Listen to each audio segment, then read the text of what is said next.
In Fair Play, what starts off as a cute love story set in the financial world quickly becomes a type of film which will infuriate you and make you yell at the protagonist from wherever you're sitting about what they need to do because they are allowing too much BS to happen in their lives.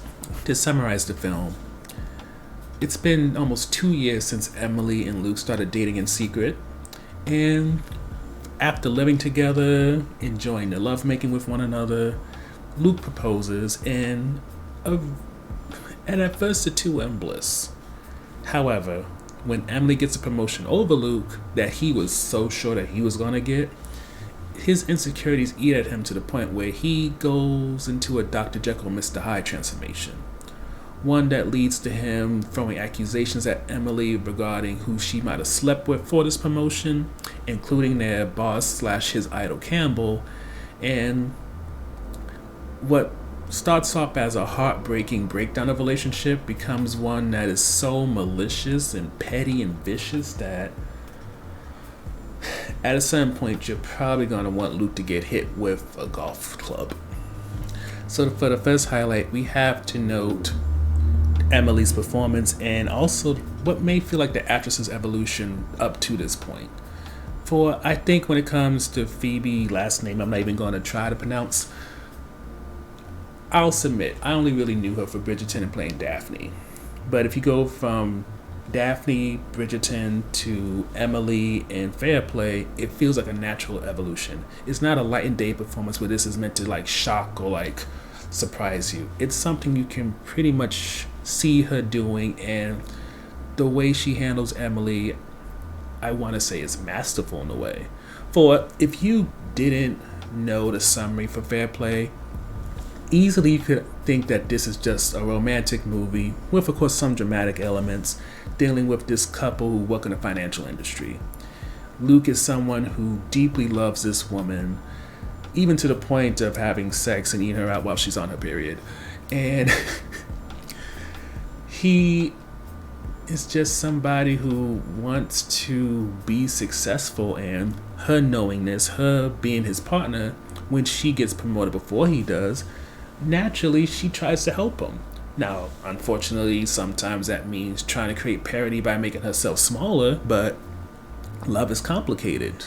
And it is watching it go from you seeing her try and maybe him doing the same to getting a sense of entitlement from him that Phoebe really gets to shine. And I would even say she transcends the point where you're no longer seeing Emily as a character. She becomes sort of like Denzel Washington, Viola Davis, Angela Bassett, those type of actors where as much as you can see and know that playing a character, you are wholly invested in the actor because they're the ones who you know is the key to this character existing and to the performance. So you want her to stop allowing this man to talk down to her and make her question herself. You want to see her smack him. You want to see her cuss him out, do something, because there comes a point where you're so connected with her and her story that you're taking in all that stress that she's going through. You're taking on all that anxiety, and you want her to be the deliverer of the relief sooner rather than later.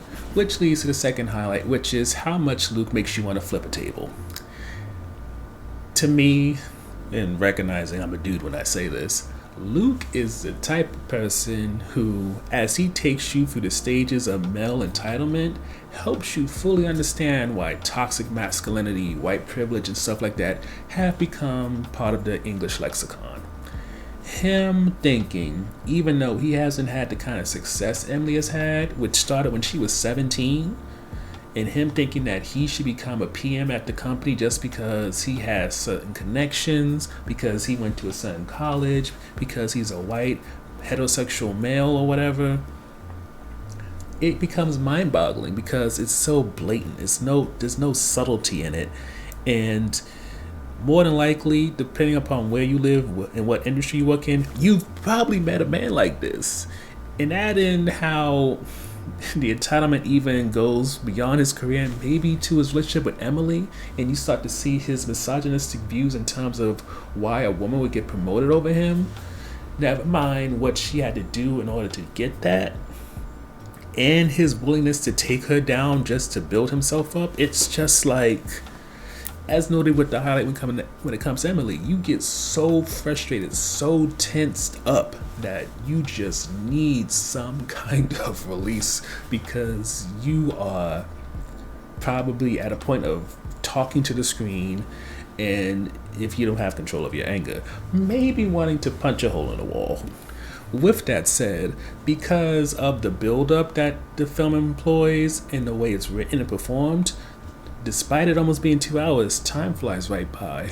You get so invested, you get so into the film that even as you start getting real stressed out and pissed, you never start checking how much more time I got of this, because a part of you wants to see, when is Emily gonna start fighting back?